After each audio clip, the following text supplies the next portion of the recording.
ए वतन तू सलामत रहे ता कयामत रहे। आपका अपना प्रोग्राम दी न्यूज़ रूम और मैं हूं उसके साथ जवेरिया ज़ैद। मैं हूं बैदुल्ला सिद्दीकी। आज़ादी का दिन है और आज से ठीक 76 साल कबल पाकिस्तान आज़ाद हुआ और तहरीक पाकिस्तान के अकाबरीन की शबाना रोज़ मेहनत और बेपनाह खुलूस ने हमें इस नेमत से मालामाल किया और इस आज़ादी के दिफा के लिए मुल्क व मिल्लत के हर फर्द ने अपने हिस्से की कुर्बानी दी और आज भी इस आज़ाद वतन की खातिर कौम का बच्चा बच्चा अपनी जिम्मेदारी निभाने में किसी से पीछे नहीं है। आज के तारीखी दिन बलूचिस्तान अवामी पार्टी के साबिका सेनेटर और मौजूदा निगरान वजीर आज़म ने अपने ओहदे का हलफ उठा लिया है। वजीर आज़म हाउस पहुंचे हैं, गार्ड ऑफ ऑनर दे दिया गया है। अब वो पाकिस्तान के जमहूरी मामलात को रवां रखने के लिए 8वें निगरान वजीर आज़म के तौर पर आज से फ़राइज़ की अदायगी में मसरूफ़ हो रहे हैं। अनवारुल हक काकड़ की काबीना भी आज ही फाइनल होने का इम्कान जाहिर किया जा रहा है और इस सिलसिले में दो नाम हमेशा की तरह इस बार भी बहुत फेवरेट हैं। एक हैं साबिका सेक्रेटरी खारजा जलील अब्बास जिलानी, जो अमेरिका में बतौर सफ़ीर भी तैनात रहे। उन्हें खारजा महाज पर भारी तजर्बा होने पर निगरान वजीर खारजा तैनात किए जाने का इम्कान है और यूं मईशत की जो गाड़ी है उसे IMF की पटरी पर रवां रखने के लिए जो अमरीकी ताउन चाहिए होगा, सहूलत चाहिए होगी, इस सिलसिले में वो काफ़ी फ़ाल किरदार अदा कर सकते हैं। बिल्कुल ऐसे ही है। जबकि दूसरा अहम और बड़ा नाम साबिक वज़ीर ख़जाना अब्दुल हफीज़ शेख, जो एक बार वज़ारत ख़जाना की राहदारियों में मुल्क व कौम की मौश के फैसले लेंगे, लेकिन अभी नामों का ऐलान होना बाकी है और निगरान वज़ीर आज़म की तकर्रुरी की ही तरह ये मामला भी अभी तक कयास आराइयों तक महदूद है। उधर सिंध की अगर बात करें तो निगरान सेटअप के मामलात को तय करने के लिए वज़ीर आला और अपोजिशन लीडर के पास आज जनाब आखिरी रोज़ है, लेकिन अब तक कुछ भी फैसला नहीं हुआ। चल क्या रहा है ये जानने की आज के न्यूज़ रूम में कोशिश करेंगे, जबकि बलूचिस्तान की भी खैर खबर लेंगे। गुज़िश्ता शब होने वाली आज़ादी परेड से सिपा सालार का खिताब और दुश्मनों को दिया गया वाज़े पैगाम भी आज के ही न्यूज़ रूम का हिस्सा होगा। अगर हम बात करें मुल्क भर में जारी यौम आज़ादी की तकरीबात के हवाले से, तो किस तरह से आज के दिन को मनाया जा रहा है और आज़ादी के जज्बों से सरशार शहरियों की मसरूफियात का भी आज के न्यूज़ रूम में हम जिक्र करेंगे। लेकिन सबसे पहले निगरान वज़ीर आज़म सियासी मामलात अनवारुल हक काकड़ की बात कर लेते हैं, जो पाकिस्तान के 8वें निगरान वज़ीर आज़म की हैसियत से आज अपने ओहदे का हलफ उठा चुके हैं। ऐवान सदर में एक तकरीब का इनेकाद किया गया। सदर ममलिकत डॉक्टर आरिफ अलवी ने अनवारुल हक काकड़ से उनके ओहदे का हलफ लिया। इस तकरीब में आला अस्करी और सियासी हुकाम शरीक थे और हलफ उठाने के बाद अनवारुल हक काकड़ वज़ीर आज़म हाउस पहुँचे।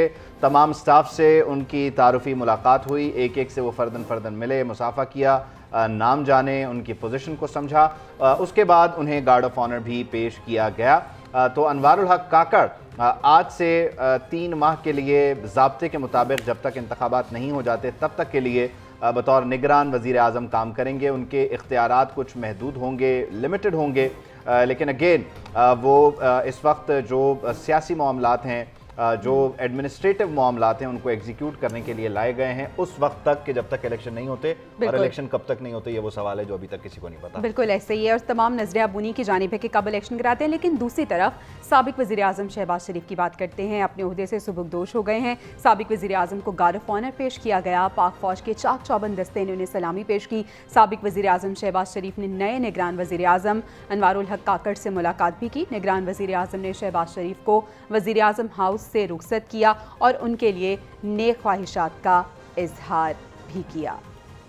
साबिक वज़ीर आज़म शहबाज शरीफ को अनवारुल हक काकड़ ने रुखसत किया। वैसे शरीफ फैमिली ने मुल्क को 2 वज़ीर आज़म दिए, एक तो 3 बार आए लेकिन 3 बार ऐसे नहीं गए। ये पहले शरीफ वज़ीर आज़म है जिन्हें गार्ड ऑफ ऑनर देके भेजा गया, वरना इससे पहले वाले शरीफ को तो लकी रहे हैं, फिर ये वाले शरीफ बहुत लकी हैं ये। अच्छा, अब हम बात कर लेते हैं अनवारुल हक काकड़ की, जो कि निगरान वज़ीर आज़म के तौर पे उन्होंने आज अपने ओहदे का चार्ज संभाल लिया है। वज़ीर आज़म हाउस में अनवारुल हक काकड़ को पाक फ़ौज के चाक चौबंद दस्ते ने गार्ड ऑफ ऑनर पेश किया। निगरान वज़ीर आज़म ने परेड का मुआयना भी किया। 8वें निगरान वज़ीर आज़म, लेकिन ये हैं कौन, कहाँ पैदा हुए, निगरान वज़ीर आज़म बनने से पहले क्या क्या करते रहे, ये भी तो आपके लिए जानना ज़रूरी है। तो जाने।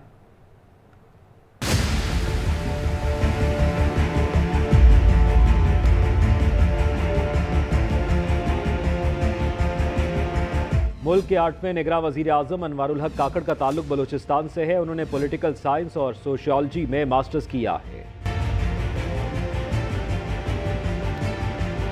बलूचिस्तान अवामी पार्टी से ताल्लुक रखने वाले अनवारुल हक काकड़ ने पहला इलेक्शन 2002 में मुस्लिम लीग नून की टिकट पर कौमी असम्बली का इलेक्शन लड़ा, लेकिन कामयाब न हो सके। 2008 में मुस्लिम लीग काफ की टिकट पर कोयटा से MNA का इलेक्शन लड़ा। 2013 में अनवारुल हक काकड़ बलूचिस्तान हुकूमत के तर्जुमान रहे। निगरां वजीर आजम अनवारुल हक काकड़ मार्च 2018 से ऐवान बाला के रुकन हैं। आज़ाद उम्मीदवार के तौर पर सेनेटर मुंतखब हुए। 12 मार्च 2018 को सेनेटर का हलफ उठाया था।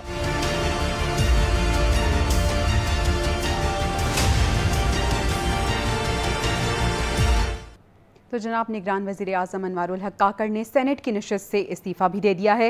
चेयरमैन सेनेट ने अनवारुल हक काकड़ का इस्तीफ़ा मंजूर कर लिया। निगरान वज़ीर आज़म ने अपनी गैर जानिबदारी बरकरार रखने के लिए ओहदा छोड़ने का ऐलान किया था। कानूनी तौर पर अनवारुल हक को सेनेट नशस्त छोड़ने की ज़रूरत नहीं थी, लेकिन हमेशा से बात होती रही कि निगरान वज़ीर आज़म वो होना चाहिए जो गैर जानिबदार हो, सियासी शख्सियत हो।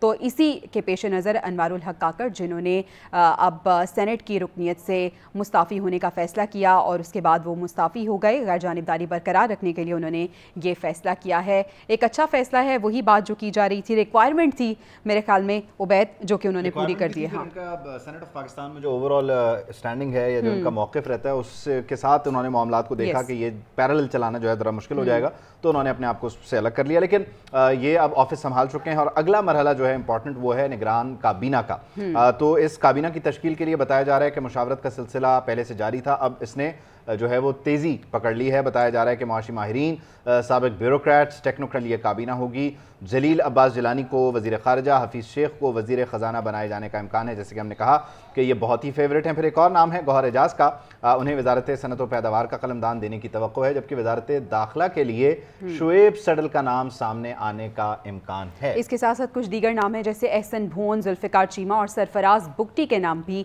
ज़ेरे गौर हैं। तो देखना ये होगा कि निगरान काबीना में अब कौन कौन से नाम शामिल होंगे। वो नाम शामिल होंगे जो एक्सपेक्ट किए जा रहे हैं, या फिर इसी तरह से जैसे निगरान वज़ीर आज़म के तौर पर अनवारुल हक काकड़ का नाम एक सरप्राइजिंग तौर पर आया है, तो इस तरह से होगा। लेकिन खैर अब जल्द ही काबीना जो है वो तश्कील दे दी जाएगी। इस सिलसिले में तमाम तर जो मुशावरत है वो अब तेज कर दी गई है। अगर आप देखें तो अंदाजा होगा कि इसमें पाकिस्तान मुस्लिम लीग नून भी राजी है कुछ नामों को नॉमिनेट करके। इसके अलावा पाकिस्तान पीपल्स पार्टी के लोगों की भी इसमें नुमाइंदगी है और बाकी भी जो फरीकैन हैं उनकी तरफ से भी इसमें इनपुट आया है। तो ये एक बड़ा कंप्लीट सा आप कह लीजिए मिक्स एंड मैच है, जिसमें कोशिश की जा रही है कि हर शोबे का एक्सपर्ट हो और इसमें नून लीग की ख्वाहिशात को भी जो है वो रखा गया है सामने और पीपल्स पार्टी की ख्वाहिशात नाराज नहीं किया जा रहा। तो ये अच्छी चीज़ है। जलील अब्बास जिलानी का नाम है, एक अच्छे सर्विसमैन रहे हैं वो, उनका एक बड़ा प्रोफाइल है, तो वजारत ख़ारजा के लिए वो एक सूटेबल उम्मीदवार हैं। फिर हफीज़ शेख जो हैं 2 मरतबा वज़ीर ख़जाना के तौर पर सर्व कर चुके हैं, एक मरतबा पाकिस्तान पीपल्स पार्टी के दौर में, एक मरतबा जनाब वो पाकिस्तान तहरीक इंसाफ के दौर में सर्व कर चुके हैं। इंटरेस्टिंग चीज़ ये कि निगरान वज़ीर आज़म के तौर पर भी इन दोनों के नाम आ रहे थे, तो अब जो है वो इंटरव्यू में पता चला कि नहीं ये यहाँ नहीं है, यहाँ पर फिट होता है, वहाँ उनको फिट कर दिया गया। तो बहरहाल ये सी चीज़ें हैं। फिर गौहर एजाज का नाम जो है वो सर्कुलेट कर रहा है। एहसन भून को कौन नहीं जानता, सुप्रीम कोर्ट बार के वो सदर भी रहे हैं, अहदेदार भी रहे हैं। तो बहरहाल ये जो सारी सूरत हाल है इसमें मजमूई तौर पर जो लोग हैं वो राज़ी होते नज़र आ रहे हैं और अच्छा भी है। एक सियासी और गैर सियासी सी काबीना होनी चाहिए। लेकिन बहरहाल मुआशी इस्तेहकाम के लिए बड़ा ज़रूरी है कि जो वज़ीर ख़जाना है वो बड़ा मंझा हुआ हो, और यही क्योंकि इस हुकूमत का बहुत बड़ा चैलेंज भी होगा। मुआशी इस्तेहकाम और इंतखाबात का इनेकाद जो है वो निगरान हुकूमत के 2 अहम चैलेंजेस हैं, और निगरान वज़ीर आज़म अनवारुल हक काकड़ को मुल्की मईशत की मजबूती के लिए निगरान हुकूमत को मज़ीद मजबूत इक़दामात हैं वो उन्हें लेना होंगे।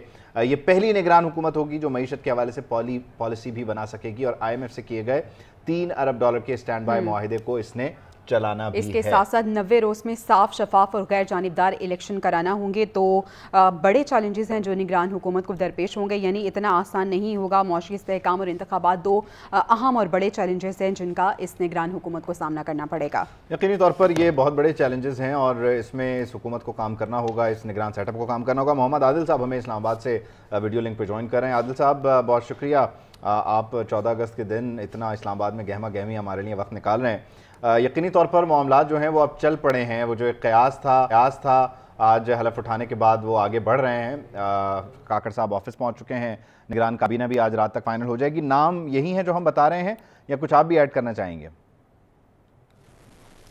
देखिए और मज़ीद कुछ नाम ऐड हुए जो केयरटेकर सेटअप है। इसमें साबिक IG जो मोटरवे थे जुल्फ़िकार चीमा साहब, उनका नाम भी ऐड हुआ है। तो मेरी उनसे बात हुई थी, उनको अभी तक तो किसी तरफ से जो है वो इशारा नहीं मिला, लेकिन मीडिया में उनके नाम भी चल रहे हैं। मेरी इत्तला के मुताबिक जो इंटीरियर मिनिस्ट्री है वो सबसे ज़्यादा हॉट फेवरेट है। उसके ऊपर कई जो डार्क हॉर्स हैं वो उसके लिए तगदो में लगे हुए हैं और उनकी कोशिश है कि जो इंटीरियर मिनिस्ट्री है वो उनको मिल जाए। बाकी जहाँ तक खारजा का मामला है वो जलील अब्बास काफ़ी फेवरेट हैं उसमें, और चूँकि उनका एक एक्सपीरियंस है अमेरिका के साथ मामलात को चलाने का, और बाकी बहुत सारी ऐसी जिम्मेदारियां उन्होंने सर से में निभाई हैं जिसकी वजह से उनके खारजा अमूर पे उनकी काफ़ी गिरफ्त। और वजारत जो ख़जाना है वो मईशत जो है वो मैंने पहले भी कहा था कि वो वही बंदा होगा जो जिसका आलमी इदारों के साथ डील करने के जो मामलात हैं वो अच्छे हों, जिसको पता हो कि आलमी इदारों की जो ख्वाहिशात हैं उसको हमने कैसे आगे लेके जाना है। तो वो उसमें हॉट फेवरेट तो हफीज शेख ही है। अब निगरान जो अच्छा, ये जो पिक एंड चूज है आदिल साहब, ये बड़ी इंटरेस्टिंग है कि हफीज शेख भी हैं, जलील अब्बास जिलानी भी हैं, गौहर एजाज भी हैं, शोएब सैडल भी हैं, एहसन भोन भी हैं, तो और फिर भुट्टी साहब भी हैं। तो ये लग रहा है कि नून भी राजी है, पीपल्स पार्टी के भी नाम लिए गए हैं और जो बाकी फरीकैन हैं उन्होंने भी इसमें अपना इनपुट दिया है बकदर जुस्सा। देखिए, पॉलिटिकल लोगों से जो ज़्यादा किसी और का राज़ी होना ज़्यादा ज़रूरी है, और जैसे हमने निगरान वज़ीर-ए-आज़म के मामले में देखा कि नून और पीपल्स पार्टी की जो भी ख्वाहिशात थी, जिस किस्म के भी मामलात को वो आगे लेके जाना चाह रहे थे, तो चीज़ें उससे ज़रा मुख्तलिफ नज़र आईं। हमें बाप ही, फिर बाप तो बाप होता है, फिर बाप ही हमें हावी नज़र आया। तो अब देखते हैं तो बाकी मामलात में भी यकीनी तौर पर बाप का भी एक बाप होता है। अच्छा, मुझे ये बताएं कि ये जो इसी तरह की सूरत-ए-हाल है, ये जो दो बड़े चैलेंजेस जिनकी अभी हम बात कर रहे थे, एक तो ये बताएं कि इस्लामाबाद में इस वक्त माहौल क्या है। इलेक्शन कमीशन के एक दो इजलास हुए, लेकिन कुछ खातिर खा पता नहीं चला कि नई मरदमशुमारी के लिए वक्त कितना चाहिए, कि टाइमलाइन क्या है, डेडलाइन क्या है। डेडलाइन तो खैर आइन में है, लेकिन टाइमलाइन क्या है उनकी इस एग्जीक्यूशन की प्रोसेस की। दूसरा, इसमें जो वजारत ख़जाना है वो बड़ा इंपॉर्टेंट रोल प्ले करेगी इस हुकूमत में, हमें सिर्फ वही नज़र आएंगे। उस फ्रंट से कुछ तो नरमी तो नहीं होगी, डेफिनेटली वो तो सख्त ही हैं मामलात वहाँ। देखिए, जो इलेक्शन कमीशन है उसने जो मिनिमम उसका टारगेट 4 महीने था। अब वो देखे जो हल्का बंदी है, हल्का बंदी में हल्के तो तब्दील नहीं होंगे, क्योंकि उसके लिए आईनी एक हमारे उसकी कदगन है कि आप आइन में जब तक उसमें तरमीम नहीं करेंगे हल्कों की तादाद ना बढ़ सकती है ना कम हो सकती है। अब जो हल्का बंदी है वो बेसिकली एडजस्टमेंट्स है मुख्तलिफ इलाकों की, मुख्तलिफ हल्कों की। जिस हल्के की आबादी ज़्यादा हो गई है उसमें से कुछ इलाके निकाल के दूसरे हल्के में शामिल किए जाएंगे, जिसके ऊपर जो सबसे बड़ा मसला इस हल्का बंदी के बाद आएगा वो एतराज़ात हैं। जो पॉलिटिकल पार्टीज़ के सबसे पहले हमें 2017 की जो हल्का बंदी थी उस पर भी जो इसी तरह के एतराज़ात हमें देखने पे मिले थे, और फिर उसको एक आइनी शेल्टर दे के तो आर्जी तौर पे अप्रूव करके तो इलेक्शन करवाए गए थे। तो यही इसी किस्म के तहफ़्फ़ुज़ात हमें जब अब तोड़ फोड़ होगी मुख्तलिफ हल्कों की, तो इसी तरह के पॉलिटिकल पार्टीज़ की तरफ से, पॉलिटिकल शख्सियात की तरफ से जो है वो हमें एक जो है तहफ़्फ़ुज़ात नज़र आएंगे और वो मामला लिटिगेशन में जाएगा। वो मामला कितनी जल्दी जो है वो हल हो जाता है वो ज़्यादा इम्पॉर्टेंट है। इलेक्शन कमीशन ने तो अपनी एक जिम्मेदारी है वो पूरी कर देनी है, लेकिन उसके बाद जो एतराज़ात आएंगे टाइम फ्रेम भी होगा। आदिल साहब, आप साथ ही रहिएगा ज़रा, हमें सिद्दीक साजिद ने भी ज्वाइन किया, नुमाइंदा खुसूसी हैं, उनको भी हम शामिल गुफ्तगू करते हैं। लेकिन इससे पहले एक और ख़बर है वो आपके साथ शेयर कर लेते हैं। निगरान वज़ीर-ए-आज़म अनवारुल हक काकड़ ने बाकायदा तौर पर ओहदा संभाल लिया है और ओहदा संभालने का जो नोटिफिकेशन होता है वो भी जारी है। शहबाज शरीफ के ओहदा छोड़ने का नोटिफिकेशन भी जारी कर दिया गया है। दोनों नोटिफिकेशन काबीना डिवीजन ने जारी किए हैं। अब से कुछ देर पहले अनवारुल हक काकड़ को जो गार्ड ऑफ ऑनर है वो पेश किया गया, वज़ीर-ए-आज़म हाउस में उन्हें खुशामदीद कहा गया, स्टाफ से उनका तारुफ करवाया गया। और जो साबिक़ वज़ीर-ए-आज़म हैं शहबाज शरीफ, जो कि इस वज़ीर-ए-आज़म हाउस के 16 माह तक मकीन रहे, उन्हें यहाँ से रुखसत किया गया। तो उनके रुखसत का नोटिफिकेशन भी हो चुका है और अनवारुल हक काकड़ साहब के आने का जो नोटिफिकेशन है वो भी हो गया है। तो ये दोनों नोटिफिकेशन जारी कर दिए गए हैं काबीना डिवीज़न की जानिब से। तो अब अनवारुल हक काकड़ हलफ उठाने के बाद वज़ीर-ए-आज़म हाउस में हैं और काबीना डिवीज़न ने उनकी बाकायदा जो तैनाती है उसका नोटिफिकेशन भी जारी कर दिया है, जबकि शहबाज शरीफ भी जो रुखसत हुए हैं उनकी रुखसत का भी नोटिफिकेशन जारी हो गया है। सिद्दीक साजिद हमारे साथ हैं, आदिल साहब हमारे साथ हैं। सिद्दीक, आपकी तरफ आते हुए बताइएगा कि इस वक्त क्या मामलात हैं, काबीना की तश्कील को लेकर क्या मुशावरत हो रही है, कौन कौन मशवरे दे रहा है, क्या क्या नाम है?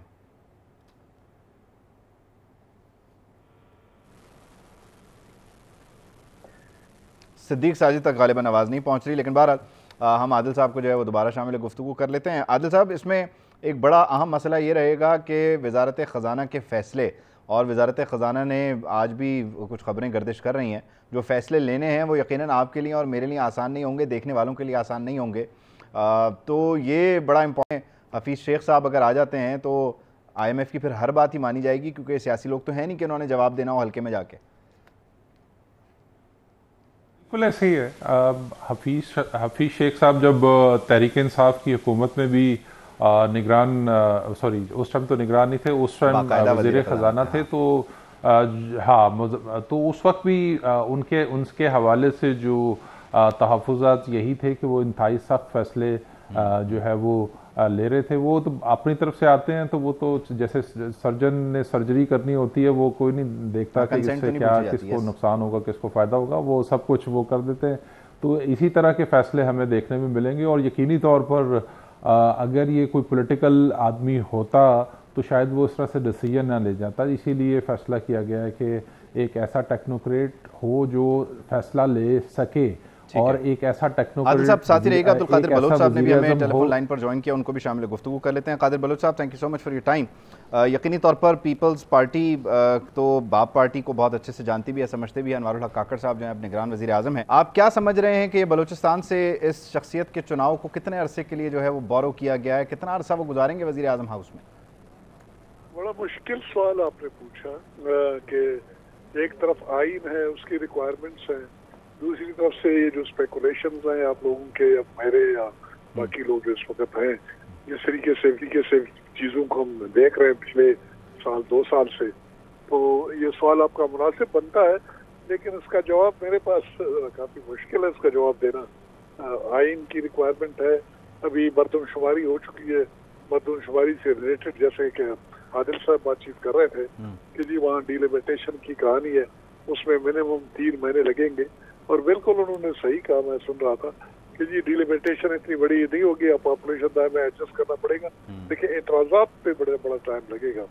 तो ये तमाम की तमाम कार्रवाई अगर 3 महीने के अंदर एतराज़ात और प्लस डिलिमिटेशन हो भी जाए, फिर नॉमिनेशन पेपर्स और उनके ऊपर एतराज़ात और वो कार्रवाई जब हो जाएगी, महीना एक उसमें लग रहा है, फिर 1.5 महीना जो है ना वो कंपेनिंग के लिए दिया जा रहा आईनी रिक्वायरमेंट है, तो ये सारा मिला के 6 महीने बन जाते हैं।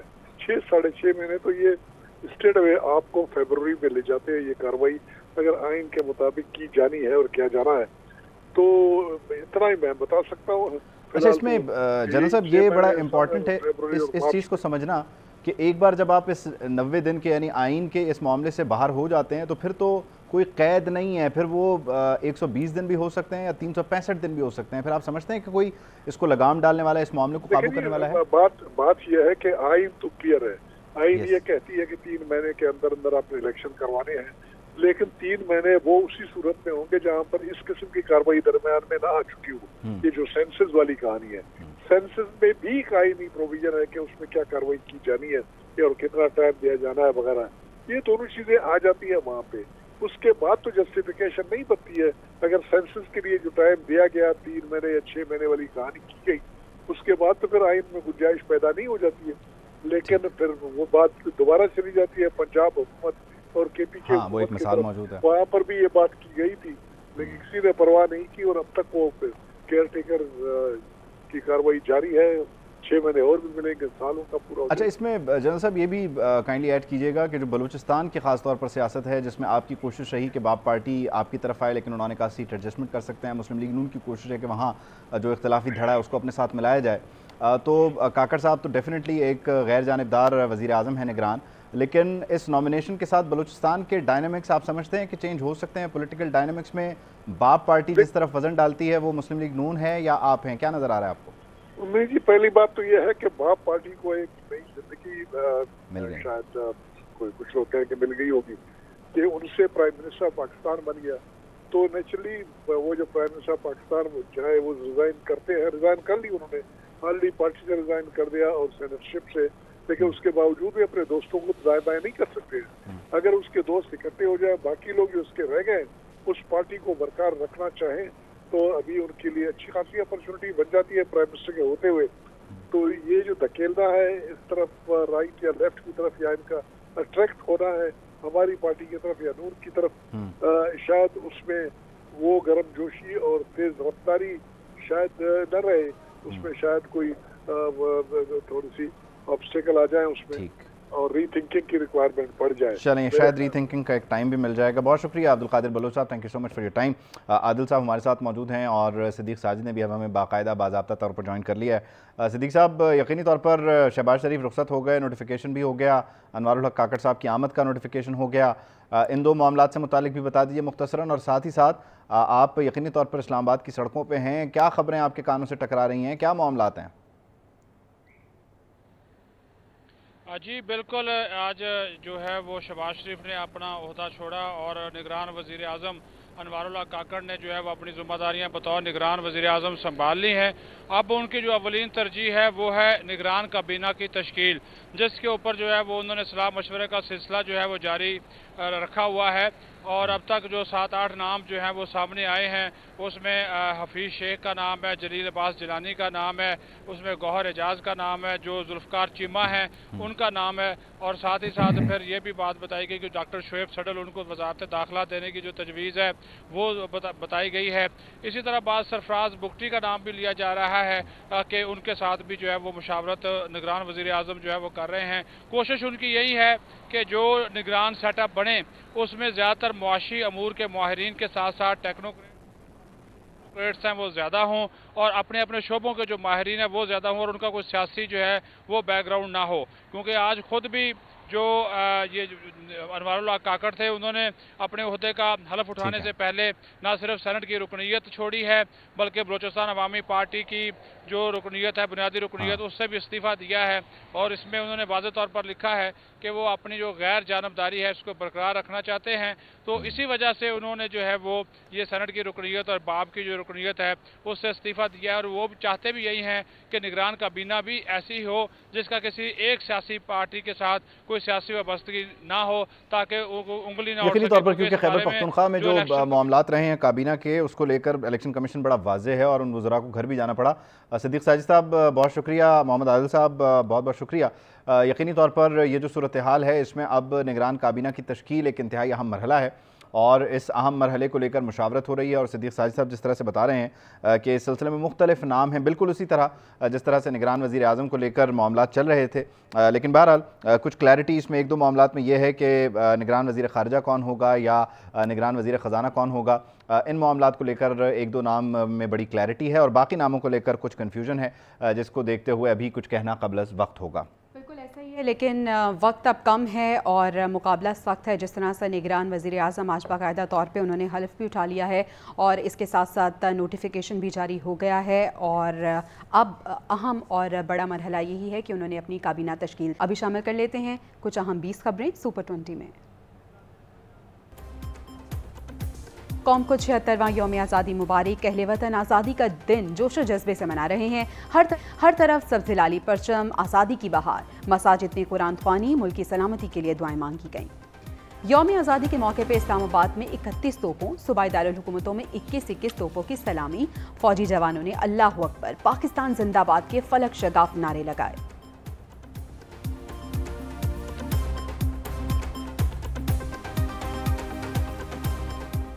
इस्लामाबाद के कन्वेंशन सेंटर में परचम कुशाई की मरकजी तकरीब हुई। सदर मुमलिकत आरिफ अलवी ने परचम कुशाई की, सायरन भी बजाया गया।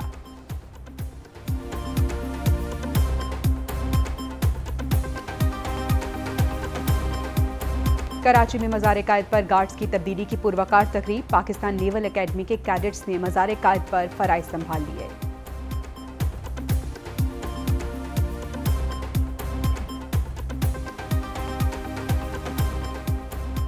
लाहौर में मज़ार इकबाल पर पाक फौज ने एजाजी गार्ड्स के फराइज संभाल लिए। यौम आज़ादी की मरकजी तकरीब हुजूरी बाग में हुई।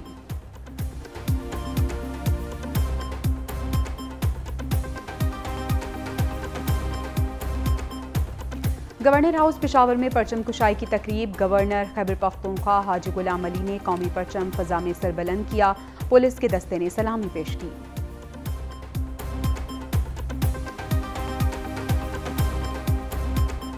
कोयटा में स्पीकर बलूचिस्तान असम्बली मीर जान मोहम्मद जमाली ने परचम कुशाई की। कौमी तराना पढ़ा गया। मुल्क की सलामती के लिए दुआएं भी मांगी गईं।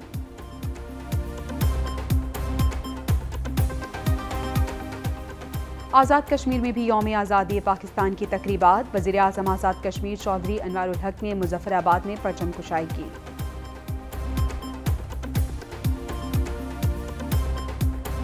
तीनों मुसल्लह अफवाज के हेडक्वार्टर्स में परचम कुशाई की तकरीब। आला अफसरों ने परचम कुशाई की तकरीबात में हिस्सा लिया।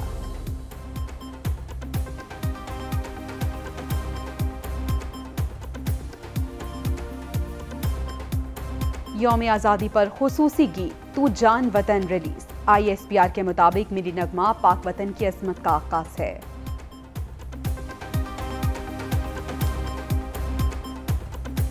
लांस नाइक रिटायर्ड उमर हयात तख्लीक पाकिस्तान के चश्मदीद गवाह। 99 साला उमर हयात पाकिस्तान आर्मी एयर डिफेंस के मोमर तरीन फौजी हैं। कज़ाफी स्टेडियम लाहौर में यौम आज़ादी की तकरीब। Chairman PCB management committee Zaka Ashraf ने परचम कुशाई की। यौम आज़ादी की मुनासिबत से केक काटा, पौधा भी लगाया।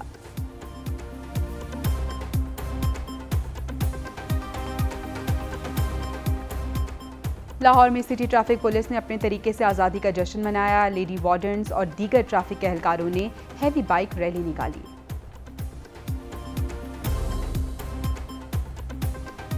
कराची में खवातीन बाइक राइडर्स भी कौमी परचम थामे सड़कों पर निकल आईं। मलीर से बोट बेसिन तक रैली निकाली, मिली नगमे भी गाए।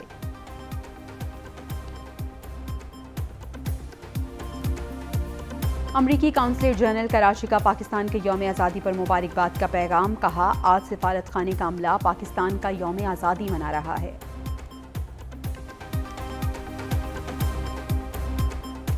वतन से मोहब्बत के लिए हर किसी का अलग अंदाज। बच्चे भी जश्न आज़ादी मनाने में मगन।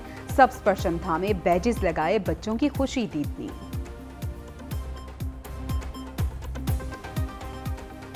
पंजाब के बासियों के लिए एक और तोहफा। निगरान वज़ीर आला ने शेखुपुरा गुजरावाला रोड का इफ्तिताह कर दिया। सड़क हर किस्म के ट्रैफिक के लिए खोल दी गई।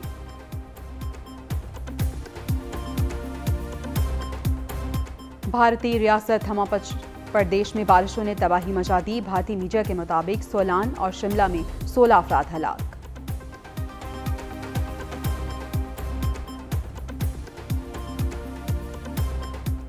चीन में शदीद बारिशों के बाद मिट्टी का तोदा गिरने से 21 अफराद हलाक। सूबे शांजी के शहर शान में पेश आने वाले वाक़े में 6 लोग लापता।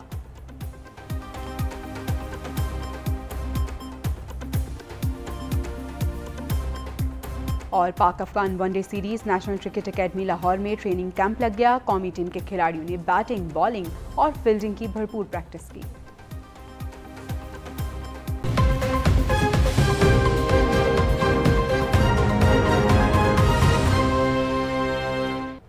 Welcome back to the news room. Ubaid, जब से अगस्त का महीना शुरू हुआ था तो बहुत से सवाल ऐसे थे जिनके जवाब जो हैं वो ढूंढने की कोशिश की जा रही थी। कुछ सवालों के जवाब मिल गए हैं, लेकिन अब कुछ दीगर सवाल ऐसे हैं जिनके जवाब जो हैं वो भी ढूंढने की कोशिश की जा रही है। जिस तरह से सिंध में निगरान वज़ीर आला का इंतखाब, इसका मामला, निगरान वज़ीर आला सिंध अब कौन होगा, ये ऐसा सवाल है जिसका अब जल्द जवाब ढूंढना पड़ेगा। अपोजिशन लीडर राना अंसार वज़ीर आला हाउस पहुँच गई हैं। अपोजिशन लीडर वज़ीर आला से अब वो मुशावरत करेंगी। आज आखिरी दिन है। आज अगर मुशावरत में कामयाबी नहीं होती तो फिर यह मामला जाएगा पार्लिमानी कमेटी के पास। अगर पार्लिमानी कमेटी भी फैसला नहीं करती तो इलेक्शन कमीशन इसका फैसला करेगा। लेकिन वज़ीर आला सिंध मुराद अली शाह बड़े पुर उम्मीद है। वो कह रहे हैं कि ये जो मुशावरत है उसी में ही फैसला हो जाएगा। तो देखना यह है कि आज हमें निगरान वज़ीर आला सिंध मिलता है या नहीं, उसका नाम फाइनल होता है या नहीं। आज तीसरी मुशावरत हो रही है अपोजिशन लीडर राना अंसार और वज़ीर आला सिंध मुराद अली शाह के दरमियान। आफ्ताब मुगीरी हमारे साथ मौजूद हैं, हमारे नुमाइंदा हैं, उनसे हम जानते हैं कि अब जो मुशावरत हो रही है वो कहाँ तक पहुँची है।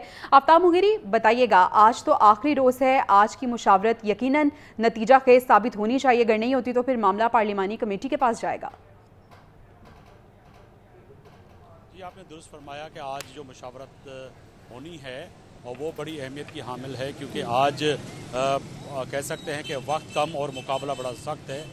वज़ीर आला सईद मुराद अली शाह से जो है आज जो है कह सकते हैं कि मुशावरत होगी अपोजिशन लीडर राना अंसार की, और उसके बाद ही जो है हतमी नाम जो कि अपोजिशन की तरफ से और हुकूमत की तरफ से जो है वज़ीर आला की तरफ से, उन पे जो है आज रात 12 बजे तक कोई ना कोई फ़ैसला करना है। अगर आज रात 12 बजे तक कोई फ़ैसला नहीं होता तो ये फिर जो है नाम यकीनी तौर पर, जैसे आपने कहा कि कि पार्लियामेंट कमेटी की तरफ जाएंगे और फिर वहाँ पर फैसला होगा। अगर वहाँ भी फैसला नहीं होता तो इलेक्शन कमीशन सिंध की जानिब जाएंगे, तो फिर वहाँ से फिर वज़ीर आला का नाम हो सकता है। अच्छा, अब आप जरा बताएं कि कौन कौन से नाम ज़ेरे गौर हैं और उनमें से फेवरेट कौन है? देखें, अभी तक जो है बड़े नाम जो है वाज़ेह तौर पर तो नहीं कह सकते कि हतमी नाम है, क्योंकि यहाँ पे भी ऐसे लग रहा है कि वफाक की तरह जो है सिंध हुकूमत के जो नाम है वो भी उसी तरह ही नाम आएंगे जैसे कि वफाक में सरप्राइज़ मिला, जैसे कि सिंध के अंदर भी जो है इस तरह से बहुत से हल्के यही कह रहे हैं कि उसी तरह का सरप्राइज़ आ सकता है। मगर नाम जो है अभी तक जो है जो कई दिनों से सोशल मीडिया और मीडिया पे चल रहे हैं उनमें से कोई शायद नाम ना हो, मगर बहुत से नाम जो GDA की तरफ से, MQM की तरफ से और पीपल्स पार्टी की जानिब से जो दिए गए थे, मगर हमारे जो ज़राए हैं वज़ीर आला हाउस के, और उनका कहना यही है कि अभी तक जो नाम जो सामने हैं इनमें से शायद कोई नहीं हो सकता, क्योंकि अभी तक जो है फैसला हुआ नहीं है। मगर ये क़यादत जो है वफाकी क़यादत ये कह सकते हैं, जिसमें पाकिस्तान पीपल्स पार्टी मरकज़ी क़यादत, उस तरफ से कोई नाम आ सकता है, मगर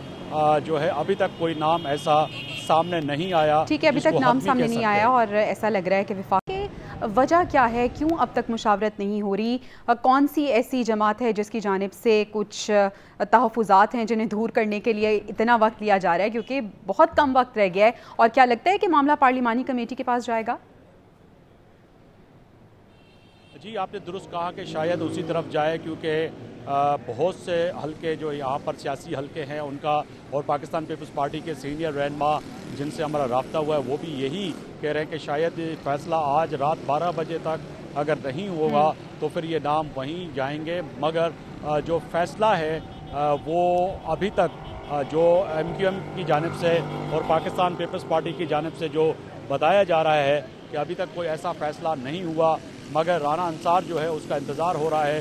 पहले टाइम 5 बजे दिया था अपोजिशन लीडर ने कि वो मुशावरत के लिए तशरीफ़ लाएंगी CM हाउस में, और अभी तक वो नहीं पहुंची। थोड़ी देर पहले ये भी खबर आई कि वो आ गई हैं, मगर अभी जब ज़राए से हमने कंफर्म किया कि वज़ीर आला हाउस से CM भी निकल चुके हैं, ताहम अभी ये मुलाकात जो थी मुशावरत की वो जो 6 बजे का टाइम था, 5 बजे का टाइम था, अब ये रात 8 बजे तक भी जा सकता है और 8 बजे के बाद ये मुशावरत दोबारा शुरू होगी। ताहम अभी तक ना तो इस वक्त वज़ीर आला हाउस में CM मौजूद है, ना अपोजिशन लीडर अभी तक पहुँची हैं।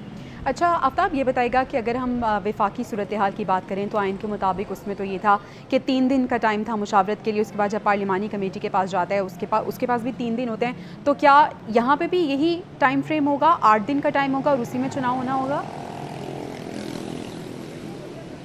जी, कल भी राना अंसार जो है वज़ीर आला हाउस में जब पहुंची थी तो हमने उनके सामने यही बात की थी कि कुछ नाम आपने जो दिए हैं वो बता दें, अगर वज़ीर आला सिंध ने कुछ नाम दिए हैं तो वो बता दें। तो उन्होंने कहा जितनी मेरे सामने बाइक लगी हैं उससे ज़्यादा नाम जो है वज़ीर आला ने मुझे रवानगी में बता गए, ये भी हो सकता है, ये भी हो सकता है, यानी कि 1 डज़न से ज़्यादा जो है नाम जो है वज़ीर आला सिंध सईद मुराद अली शाह ने बताएं, जो कि मैं अब अपनी क़यादत से जाके मुशावरत करूँगी। उसके बाद कल जो है कोई ना कोई इस पर हतमी नाम आएगा। मगर आपने बिल्कुल वजह फरमाया कि जिस तरह से 3 दिन का टाइम था वो आज रात 12 बजे ख़त्म होगा, और उसके बाद जो है ये जो फैसला अगर रात 12 बजे तक नहीं हो सकता तो ये नाम फिर जो है पार्लियामेंट कमेटी जो है उसकी तरफ जाएंगे, फिर वहीं पे जो है फाइनल हो सकते हैं नाम। वो फैसला आखिरी नहीं कह सकते कि वहाँ पे होगा। ये जो मुशावरत होनी थी राना अंसार और मुराद अली शाह के दरमियान, आप वो कह रहे हैं आप टाइम जो है वो उसका पोस्टपोन हो गया, 8 बजे ये होगी, तो क्या एक्सपेक्ट किया जा रहा है? कोई सरप्राइज़ इस तरह से मिल सकता है कि 8 बजे के बाद, मुशावरत के बाद, जिस तरह से वफाक में हमने देखा था कि अपोजिशन लीडर बाहर आए थे और नाम अनाउंस कर दिया था, तो एक्सपेक्टेशन है इस हवाले से कोई?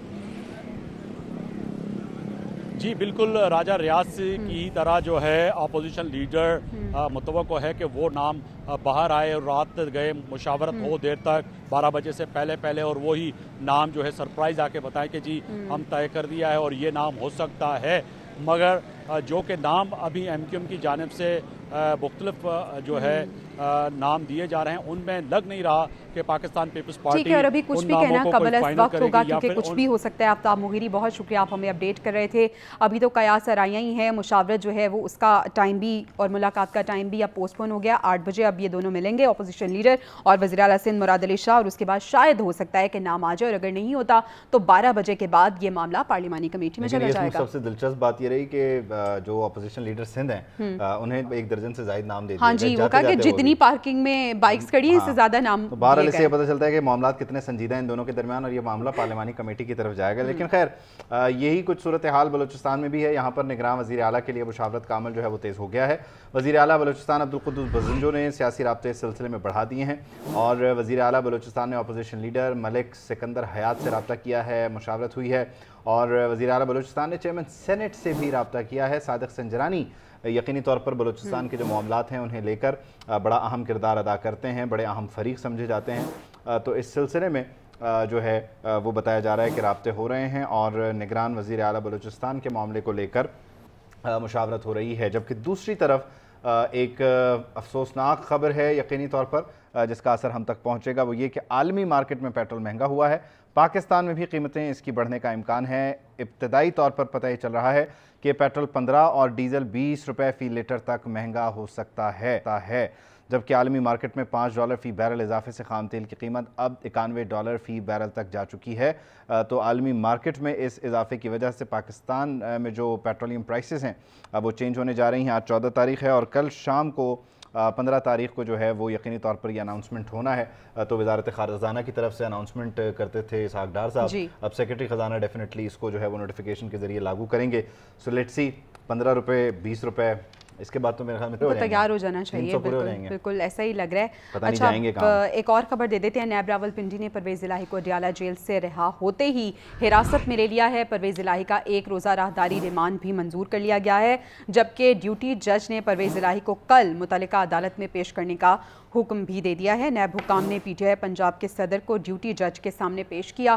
परवेज़ इलाही को नज़रबंदी अहकामात की मुद्दत मुकम्मल होने पर अडयाला जेल से रिहा किया गया था, लेकिन जैसे ही रिहा किया गया तो दोबारा से उन्हें हिरासत में ले लिया गया है और 1 रोज़ा राहदारी रिमांड भी परवेज़ इलाही का मंजूर कर लिया गया है। ड्यूटी जज ने परवेज़ इलाही को कल मुतल्लिका अदालत में पेश करने का हुक्म दिया। साथ ही साथ नैब हुकाम ने PTI पंजाब के सदर को ड्यूटी जज के सामने भी पेश किया। परवेज़ इलाही को नज़रबंदी अहकामात की मुद्दत मुकम्मल होने पर अडयाला जेल से रिहा किया गया था, लेकिन रिहा होते ही उन्हें दोबारा हिरासत में ले लिया गया। न सिर्फ हिरासत में लिया गया बल्कि 1 रोज़ा राहदारी रिमांड भी मंजूर किया गया और ड्यूटी जज ने उन्हें मुतल्लिका अदालत में पेश करने का हुक्म भी दे दिया है।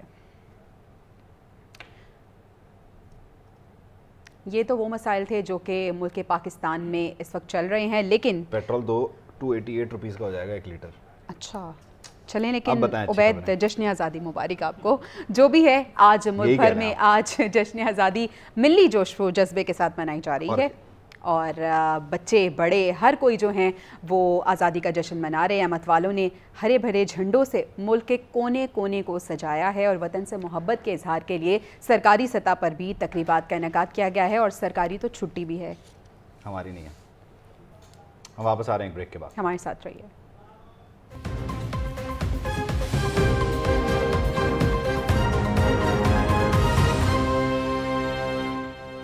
Welcome back to the news room. सियासी सूरत हाल मुल्क की ये है कि अनवारुल हक काकड़ ने पाकिस्तान के 8वें निगरान वज़ीर आज़म की हैसियत से आज हलफ उठा लिया है। ऐवान सदर में मुनक़दा तकरीब में सदर मुमलिकत आरिफ अलवी ने अनवारुल हक काकड़ से ओहदे का हलफ लिया है और तकरीब में आला अस्करी और सियासी हुकाम भी शरीक थे। हल्फ उठाने के बाद अनवारुल हक काकड़ वज़ीर आज़म हाउस पहुँचे और तमाम तर स्टाफ से उन्होंने तारुफ़ी मुलाकात भी की और तमाम अमले से मुसाफ़ा भी किया है। सदर मुमलिकत आरिफ अलवी ने अनवारुल टेलीविजन स्क्रीन पर देख रहे हैं, जबकि 14 अगस्त का दिन है, आज़ादी के 76 साल मुकम्मल हुए हैं। वाघा बॉर्डर पर इस सिलसिले में खुसूसी तकरीब जारी है। परचम उतारने की आप मनाजिर अपनी टेलीविजन स्क्रीन पर देखेंगे। इस तकरीब के मनाजिर आपको हम वक्तन फ़वक्तन दिखाते रहेंगे।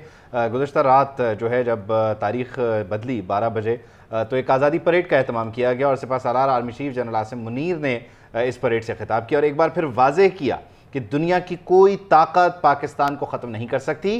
पाकिस्तान है तो हम हैं, पाकिस्तान नहीं तो कुछ भी नहीं। उन्होंने कहा कि हम अंदरूनी और बैरूनी दुश्मन से बाखूबी आगाह हैं, इलाकाई सलामती के लिए किसी कुर्बानी से दरेक नहीं करेंगे। अफवाज पाकिस्तान और अवाम एक थे, एक हैं और एक रहेंगे। दरार डालने की मज़मूम कोशिशें नाकाम होंगी। पाकिस्तान कमज़ोर करने की ख्वाहिश रखने वाली नाकाम कुव्वतों का मुसलसल सामना है। खौफ और मायूसी फैलाने वाले अनासर कभी कामयाब नहीं होंगे, सिपा सालार की जानिब से कहा गया। उन्होंने मज़ीद ये कहा कि आलमी बरादरी का ज़मीर इस बात का इदराक करे कश्मीर में भारतीय ज़्यादतियों का तदारुक नहीं किया जा रहा। सिपा सालार ने अफ़गानिस्तान पर जोर दिया है कि वो इस बात को यकीनी बनाए कि इसकी सरजमीन पाकिस्तान के ख़िलाफ़ इस्तेमाल ना हो। तो सिपा सालार ने 2 टोक अल्फाज में कल ये वाज़े कर दिया है। आज़ादी परेड से वो खिताब कर रहे थे और अपनी परेड के खिताब के दौरान उन्होंने बहुत सी चीज़ें वाज़ा की हैं। तो army chief general Asim Munir ने गुज़श्ता रात 2 टोक अल्फाज में ये पैगाम दिया है। ब्रिगेडियर रिटायर्ड नादिर मीर साहब हमारे साथ टेलीफोन लाइन पर मौजूद हैं, उनको शामिल गुफ्तगू करते हैं। ब्रिगेडियर साहब, thank you so much for your time. यकीनी तौर पर ये जो सारी सूरत हाल थी गुज़श्ता दिनों से बड़ा लाउड एंड क्लियर वाज़े मौक़िफ़ था, पैगाम था, बल्कि पॉलिसी चेंज भी 2 टोक अल्फाज में बताई कि ख़ास तौर पर अफ़गानिस्तान को लेकर कल के ख़िताब में न सिर्फ बैरूनी जो चैलेंजेस हैं उनको एड्रेस किया गया, बल्कि जो दाखिली मामलात हैं उससे मुतालिक भी बड़ी लाउड एंड क्लियर बातें थीं। मजबूरी तौर पर कैसे देख रहे हैं इसको, आप कैसे कंक्लूड करेंगे? Army chief general Syed Asim Munir ने बिल्कुल टोटल क्लैरिटी के साथ मुल्क, आर्मी की पॉलिसी और मुल्क की पॉलिसी, क्योंकि आर्मी और मुल्क अलग है, नहीं है, इकट्ठे हैं, मतलब it's one country with one army, वो क्लैरिटी के साथ दे दी। पहले भी बताई गई थी, बट ये उसमें मुख्तलिफ पहलू कवर किए जो आपने पूछा, उसको मैं शॉर्टली मतलब उसको मैं एक एक करके डील करता हूँ। इसमें बुनियादी तौर पे both economic aspects and security aspects and stability aspect सब कवर किए गए। पहले जो है सिक्योरिटी, नेशनल सिक्योरिटी, कौमी इस्लाम की, उसमें बैरूनी और अंदरूनी। बैरूनी जो है वो इंडिया से रिलेटेड है, क्योंकि पाकिस्तान को जो बड़ा थ्रेट है आपको पता है शुरू से और अभी, और उसमें जो इस वक्त सूरत हाल है, कश्मीर में जुल्म हो रहा है, तो पाकिस्तान कश्मीर के साथ टोटली है था, क्योंकि आजकल मीडिया का जमाना है, आपको पता है हाइब्रिड वॉर है, बहुत कंफ्यूजन, खासतौर पर इंडियन मीडिया भी और पाकिस्तान में भी कुछ लोग बातें करते हैं, दुनिया में लॉबीज, तो कंफ्यूजन फैली होती है कि पता नहीं क्या पॉलिसी बिल्कुल क्लियर है। Pakistan is totally with supporting the freedom of Kashmir and it's integration into Pakistan. ये हमारा स्टांस था, ये हमारा स्टांस और ये हमारा स्टैंड हमेशा रहेगा, और हम जब तक कश्मीर पाकिस्तान नहीं बनेगा। तो पहली तो ये बात होगी, ताकि इसमें क्लैरिटी और कश्मीर के लोगों को पता हो कि सबसे बड़ी सपोर्ट उनको पाकिस्तान करेगा। दूसरा, उसके साथ जो इंडिया में खुशफहमी, गलतफहमी, कभी आजाद कश्मीर लेना, कभी गिलगित बल्तिस्तान, कभी वो वाखान कॉरिडोर पहुंचना चाहते हैं वगैरह वगैरह, पाकिस्तान को तोड़ना चाहते हैं। आप सोशल मीडिया या इंडिया का मीडिया देख लें और उनकी सारी बातें सुन लें।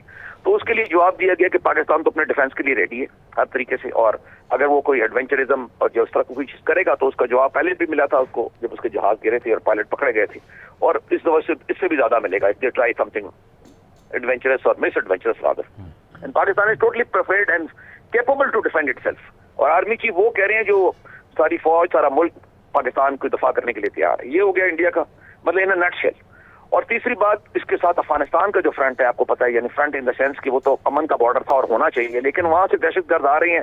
पाकिस्तान ने तो बहुत कोशिश की है, ये मैंने भी पहले बात की थी, आर्मी चीफ ने पहले भी कहा था, और अभी Pakistan can not allow terrorism into Pakistan coming from abroad, चाहे वो मशरिक से आए या मगरब से आए, और खास तौर पे मगरब मीनिंग पाकिस्तान के नॉर्थ वेस्ट अफगानिस्तान, जहां पाकिस्तान ने पिछले 40-50 साल से अफगानिस्तान के लोगों की सपोर्ट की हर फॉर्म में।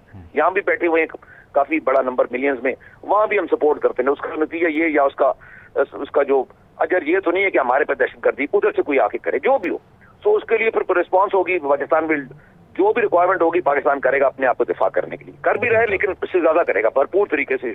यकीनी तौर पर ये तो बड़ा, ये तो हमारी 76 साल पॉलिसी और ये बड़ी वाज़ेह है, 2 टोक है। ब्रिगेडियर साहब आप साथ ही रहिएगा, हमें ब्रिगेडियर रिटायर्ड वकार हसन साहब ने भी ज्वाइन किया, उनको भी शामिल गुफ्तगू कर लेते हैं। वकार साहब, thank you so much for your time. यकीनी तौर पर जो मामलात हैं वो बड़े लाउड एंड क्लियर हैं। अफगान पॉलिसी को लेकर गुज़श्ता दिनों में कुछ अमेंडमेंट्स हुए, वो भी उनको भी बार बार दोहराया जा रहा है और लाउड एंड क्लियर मैसेज दिया जा रहा है कि एहसान का बदला एहसान है। लेकिन एक चीज़ जो बड़ी इंपॉर्टेंट है, नादिर मीर साहब ने उसकी तरफ इशारा किया, वो है इकोनॉमिक फ्रंट पर इन्वॉल्वमेंट। इससे पहले यकीनी तौर पर जहाँ जहाँ से हम बोरोइंग करते थे वहाँ हमें पता है कि एफर्ट्स किसकी थी। कमर जावेद बाजवा साहब जाते जाते अपनी तकरीर में ये कह के गए, लेकिन अब बाकायदा तौर पर, बाज़ाब्ता तौर पर इस हैंडलिंग का भी एक मकसद यही है कि जो इंटरनल इन्वेस्टर्स हैं उनको एतमाद दिया जाए और जो बैरूनी सरमायाकार हैं उनको भी ये बताया जाए कि ये मामला बड़े मजबूत हाथों में है और ये नेशनल पॉलिसी है, रियासत की पॉलिसी है, ये आती जाती हुकूमतों की नहीं है। जी एग्जैक्टली, एक तो आई थिंक सिग्निफिकेंस यही है कि 14 अगस्त का उनका खिताब था और साथ ही अभी आप देखें ट्रांजिशन फेज में पाकिस्तान चला गया कि टेकर गवर्नमेंट आ गई and we have a prime minister, caretaker prime minister from Balochistan, जो खुद पाकिस्तान के लिए आई थिंक बड़ा दर्द रखते हैं and then he has very good understanding of the internal and external dynamics.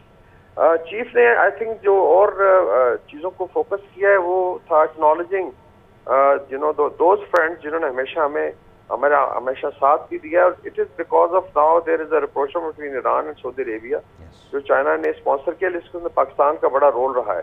तो China, kingdom of Saudi Arabia, Iran, UAE, Qatar और तुर्की का बड़ा स्पेसिफिकली जिक्र किया गया दोस्त ममालिक की फहरिस्त में। और इस लिहाज से देखा जाए रीजनल आई थिंक अंडरस्टैंडिंग भी है कि instead of now fighting proxy Wars for other let's say super powers, why not join hands. Just imagine, ये अभी बिग 5 है इस्लामिक वर्ल्ड के इस जोन में, वेस्ट एशिया में, Saudi Arabia, Iran, Pakistan, Turkey और अगर आप उसमें कतर और यूएई को शामिल करते हैं जीसीसी को। सो आई थिंक उस लिहाज से एक एक्नॉलेजमेंट भी थी। और बलूचिस्तान को अगर आपने खोलना है, अभी इसमें आप देखें प्राइम मिनिस्टर आ गए हैं उधर से, now you will have basically जो SIFC का I think 40 to 50% is going to be executed in Balochistan. So इस लिहाज से ये बड़ा सिग्निफिकेंट था कि उसमें केपी और बलूचिस्तान के हमारे भाई बहनों के लिए स्पेसिफिक पैगाम दिया गया था कि वी आर विद देयर, और जो सिक्योरिटी के इश्यूज इंश्योर को सॉर्ट आउट किया जाएगा और टेररिज्म पे 0 टॉलरेंस है। So there be no let's say इसमें कोई लेटर नहीं होगा कि उनको फर्दर कोई, हाँ जो लेट्स से सरेंडर करते हैं लाइक गुजार माम शंबे वगैरह, जिसमें आई थिंक काकड़ साहब का भी बहुत बड़ा रोल रहा।